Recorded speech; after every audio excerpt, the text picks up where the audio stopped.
ایک صحابیہ رضی اللہ عنہا کا عجیب واقعہ لکھا ہے کہ ان کی شادی ہوئی۔ اللہ تعالیٰ نے ان کو حسن و جمال بھی عجیب دیا تھا اور شادی بھی ایک بڑے امیر کبیر صحابی سے ہوئی جن کے پاس رزق کی فراخی تھی، ہر طرح کا عیش و آرام کے سامان تھے۔ میاں بیوی میں خوب محبت تھی اور اچھی طرح وقت گزر رہا تھا۔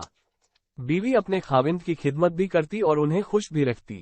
دونوں میاں بیوی خوشی خوشی سے زندگی گزار رہے تھے۔ ایک رات خاوند کو پیاس محسوس ہوئی۔ اس نے بیوی سے کہا، مجھے پانی دو۔ بیوی اٹھی اور پانی لے آئے۔ جب پانی لے کر واپس آئے تو خاوند سو چکا تھا۔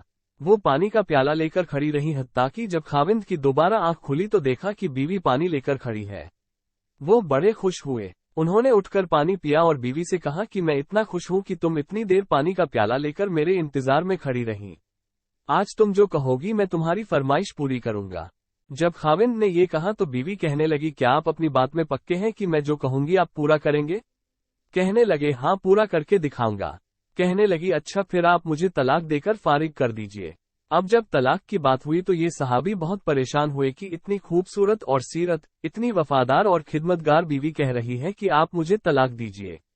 پوچھنے لگے، بیوی کیا تجھے مجھ سے کوئی تکلیف پہنچی ہے؟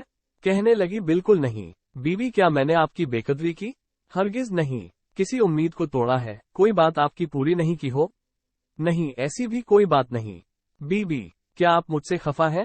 کہنے لگی، ہرگز نہیں۔ تو پھر مجھ سے طلاق کیوں چاہتی ہو؟ کیا آپ مجھے پسند نہیں کرتی ہو؟ کہنے لگی، یہ بات بھی نہیں، پسند بھی بہت کرتی ہوں، محبت کرتی ہوں، اسی لیے تو خدمت کرتی ہوں۔ آپ نے کہا تھا کہ میں آپ کی بات کو پورا کروں گا، لہٰذا آپ مجھے طلاق دے کر فارغ کر دیجئے۔ وہ صحابی پریشان ہے کہ کال بھی دے بیٹھے۔ کہنے لگے، اچھا صبح ہوگی تو ہم نبی صلی اللہ علیہ وسلم کی خدمت میں جائیں گے اور آپ سے جا کر فیصلہ کروا لیں گے۔ وہ کہنے لگی، بہت اچھا۔ لہٰذا میاں بیوی دونوں رات کو سو گئے۔ صبح ہوئی تو بیوی کہنے لگی، چلو جلدی چلتے ہیں۔ لہٰذا دونوں میاں بیوی گھر سے باہر نکلے ہی تھے کہ خاوند کا کسی وجہ سے پاؤں اٹکا اور وہ نیچے گرے اور ان کے جسم سے خون نکلنے لگا۔ بیوی نے فوراً اپنا دوپٹہ پھاڑا اور خاوند کے زخم پر پٹی باندھی اور ان کے جسم کا سہارا دیا اور کہنے لگی، چلو گھر واپس چلتے ہیں، میں آپ سے طلاق نہیں لیتی۔ وہ حیران ہوئے کہ جب تم نے طلاق کا مطالبہ کیا تو نہ مجھے اس وقت سمجھ میں آیا اور اب کہتی ہو کہ طلاق نہیں چاہیے تو نہ اب مجھے سمجھ میں آ سکا۔ کہنے لگی، گھر تشریف لے چلیں، وہاں جا کر میں آپ کو بتا دوں گی۔ جب گھر جا کر بیٹھے تو کہنے لگے، مجھے بتاؤ تو صحیح کیا بات ہے؟ کہنے لگی، آپ نے کچھ دن پہلے نبی صلی اللہ علیہ وسلم کی حدیث سنائی تھی کہ جس بندے سے اللہ رب العزت محبت کرتے ہیں اس بندے کے اوپر اس طرح پریشانیاں آتی ہیں جس طرح پانی اونچائی سے ڈھلان کی طرف جایا کرتا ہے۔ میں نے نبی علیہ الصلوۃ والسلام کا فرمان سنا تو میں دل میں سوچتی رہی کہ میں نے اپنے گھر میں کوئی پریشانی نہیں دیکھی، کوئی غم نہیں دیکھا، کوئی مصیبت نہیں دیکھی، تو میرے دل میں خیال آیا کہ میرے آقا کی بات سچی ہے۔ ایسا تو نہیں کہ میرے خاوند کے ایمان میں فرق ہو، میرے خاوند کے اعمال میں فرق ہو۔ میرے خاوند سے اگر پروردگار کو محبت نہیں تو میں اس بندے کی کیا خدمت کروں گی؟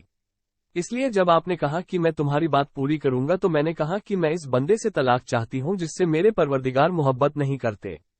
پھر جب ہم حضور صلی اللہ علیہ وسلم کی خدمت میں علم حاصل کرنے جا رہے تھے، یہ اللہ کا راستہ تھا، آپ گرے اور خون نکلا تو میں فوراً سمجھ گئی کہ اللہ کے راستے کا غم پہنچا، مصیبت پہنچی، تکلیف پہنچی۔ یقیناً اہل دل کے تڑپا دینے والے واقعات۔ اللہ تعالیٰ کو آپ سے پیار ہے اور اللہ تعالیٰ نے آپ کو اپنی ناراضگی کی وجہ سے خوشیاں نہیں دی ہوئی بلکہ اللہ تعالیٰ کو آپ سے محبت ہے۔ اب مجھے طلاق لینے کی کوئی ضرورت نہیں، اس لیے میں ساری زندگی آپ کی خادمہ بن کر آپ کی خدمت کیا کروں گی۔ سبحان اللہ۔